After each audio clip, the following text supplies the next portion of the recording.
One activity that works well with introducing large numbers to students is close, far, and in between, where you can write three numbers as I have written up on the board and ask students in groups or with partners or individually questions, good class discussion questions about the numbers. For example, which two are the closest? In this, it'd be 262 and 458. Which ones are closest to 300? You could use, or which ones are closest to 500, whichever ones. Many different questions, and you could have students write on their own whiteboards.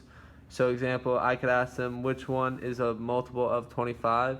Write a number of a multiple of 25 between two numbers, and one student could put 300 because that is between 262 and 458, and it is a multiple of 25, so that works. Other questions that they could use are name a number that is more than all of these, or name a number that is less than all of these. So there's a variety of numbers. So you'll see a lot of different answers, which will help you formally assess your students if you're a teacher, or also at home for parents. They could easily help your students if you want to get involved. Also, there's some numbers you can do big numbers.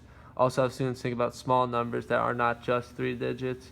So you could give them numbers such as like 28, 39, and 58.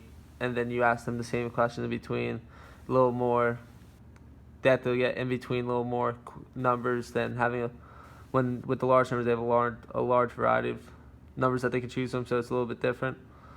But there's a lot of different ways you can vary this activity from close. You can also give students numbers that only even numbers or only multiple numbers. So like students are only given numbers that are like in the 50s range, so 150 to 200, 250, 300, etc.